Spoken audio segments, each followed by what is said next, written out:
so I did roll the guns, the cooling jackets. Those are the cooling jackets in the kit, and they just didn't look good.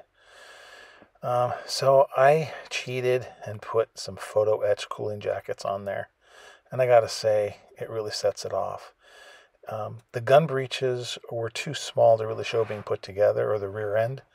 But with paper, they turned out great. Now here's a picture showing where the ammo chutes have to go.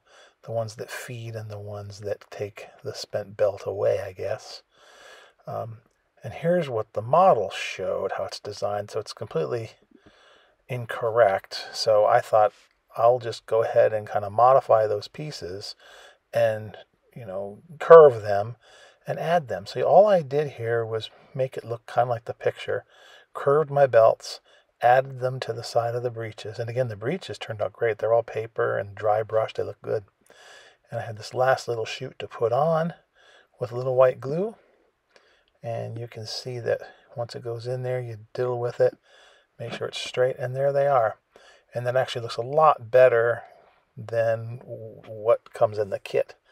It's probably just easier to do that way, but now these look a little better. I got to tone down those ammo belts a little. They're a little yellow to me, but looks pretty good.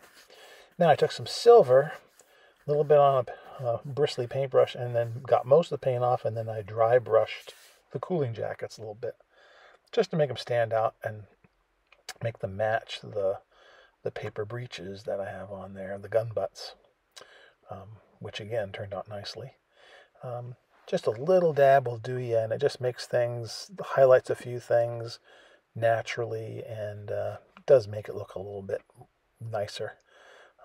But again, I got to fix those ammo belts. I got to wash them maybe with some kind of dull gray or something to bring that color down. That it's pretty bright.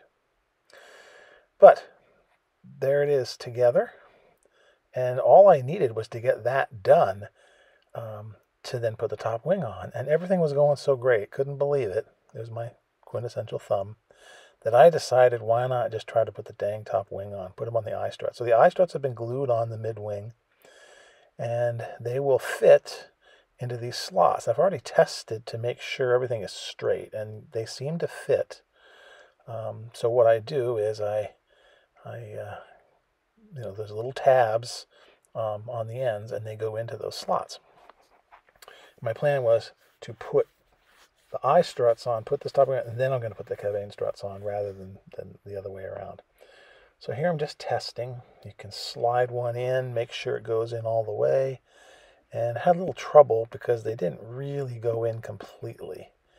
So what I decided to do, they looked straight, they looked good, but they didn't go in. So I just kind of widened the slots by playing with the X-Acto blade, and then try it again.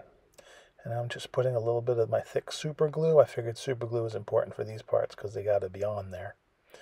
And now when I test fitted it, it went great. Slid in place. Both pieces went on. The eye struts grabbed it, and dang if it didn't look good. I've never had even a plastic model go together that was this straight on the first shot on a triplane. I'm trying to show you that they're vertical, and see all the wing trailing edges are parallel, and they're flat. There's not one that's, kittywampus. Oh, this is funny. There's a piece of bamboo. I'm trying to show you it's straight. Well, the bamboo is curved. That didn't really work too well. Anyway, here it is. It looks good from the sides. It's got the right rake, the right angle. The cabane struts should go in very easily, I hope. And then the wing will be nice and strong on there. But, with that third wing on there, now there's no doubt what it is. And then that I'm really liking the color scheme and how that all turned out. Gotta say I'm pleased with this model.